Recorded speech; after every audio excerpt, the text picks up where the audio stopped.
जिन्होंने अपने कार्यों से देश को बुलंदियों पर पहुंचा दिया। कौन है वो सितारा?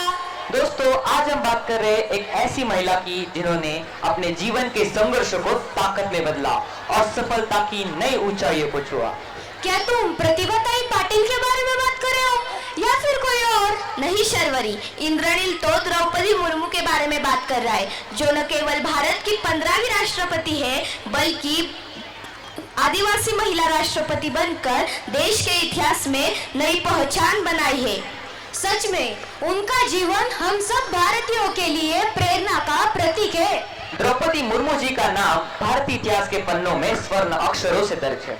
एक साधारण पृष्ठभूमि से आते हुए अपने अथक परिश्रमों से उन्होंने यह साबित कर दिखाया कि कोई भी सपना बड़ा नहीं होता, इसको हासिल नहीं किया जा सकता। तो चलिए दोस्तों, द्रौपदी मुर्मू जी की यह प्रेरणादायी कहानी देखते हैं।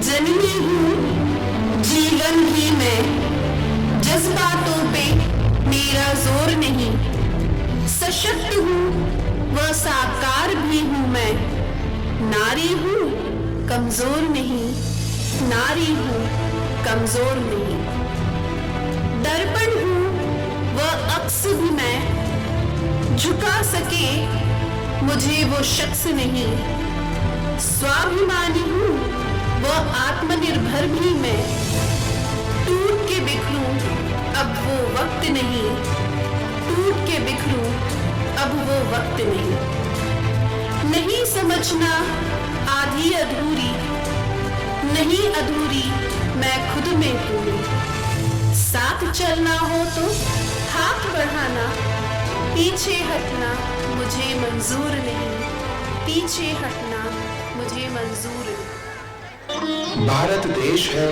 अनगिनत व असंख्य प्रतिभाओं का। हर प्रतिभा अपने आप में विलक्षण है और कोई भी प्रतिभा किसी पद की मोहताज नहीं होती।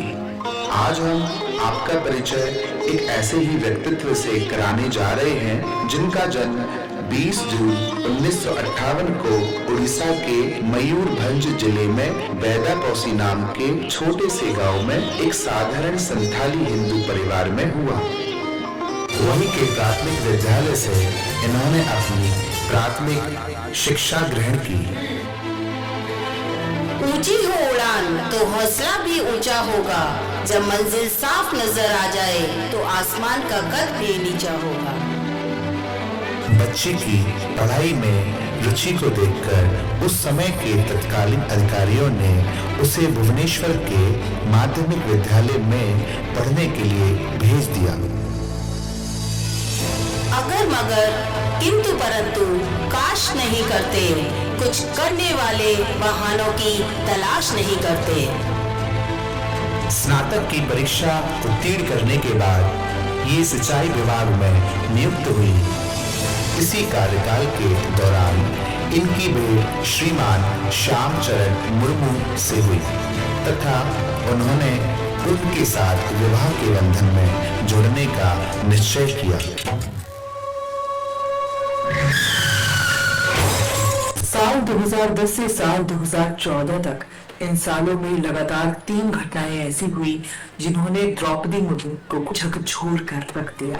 एक के बाद एक 3 लाशें गांव में दफन हुई, लेकिन मुर्मू की जिंदगी में ट्रेजेडी की शुरुआत इससे भी पहले हो चुकी थी। मुर्मू की लाइफ की पहली ट्रेजेडी साल 1984 में हुई थी। इसका जिक्र गांव में कोई नहीं करता।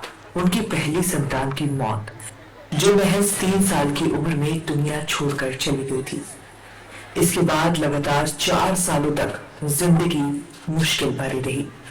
मुर्मू की लाइफ की दूसरी ट्रेजेडी साल 25 अक्टूबर 2010 में हुई। इस साल में उनके बड़े बेटे लक्ष्मण का निधन हो गया। वो सिर्फ 25 साल के थे। बड़े बेटे की मौत रहस्यमयी ढंग से हुई। करीबियों ने बताया कि वो अपने दोस्तों के घर पार्टी में गया था। रात घर लौटा, कहा मैं थक गया हूँ, डिस्टर्ब मत करना। सुबह दरवाजा खटखटाया गया तो खुला नहीं। किसी तरह दरवाजा खोला गया तो वो मरा हुआ मिला। अभी वो इस दुख से उबर पाती कि 3 साल बाद तीसरी ट्रेजेडी हुई। साल था 2 जनवरी 2013। इस दिन सड़क हादसे में उनके दूसरे बेटे बिरंची की भी मौत हो गई। वो 28 साल के थे। मुर्मू की लाइफ की चौथी ट्रेजेडी साल 1 अक्टूबर 2014 में हुई। इस साल मुर्मू के पति श्याम चरण का भी निधन हो गया। जूझती रही, बिखरती रही, टूटती रही, कुछ इस तरह जिंदगी निखरती रही। जिंदगी हर कदम पर इम्तिहान लेती है, जो हिम्मत न हारे मंजिलें उन्हीं की होती है। अपना सब कुछ खोकर इन्होंने अपनी जिंदगी दूसरों के लिए समर्पित कर दी और अपने आदिवासी क्षेत्रों के उत्थान में कार्यशील हो गई।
जिस कवि की कल्पना में जिंदगी हो प्रेम की, तो उस कवि को आज तुम नकार दो।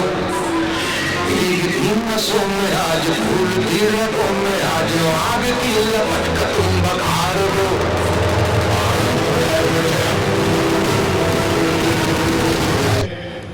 मैं द्रौपदी मुर्मू ईश्वर की शपथ लेती हूँ कि मैं श्रद्धापूर्वक भारत के राष्ट्रपति पद का कार्यपालन करूंगी तथा अपनी पूरी योग्यता से संविधान और विधि का परिरक्षण, संरक्षण और प्रतिरक्षण करूंगी और मैं भारत की जनता की सेवा और कल्याण में निरत रहूंगी।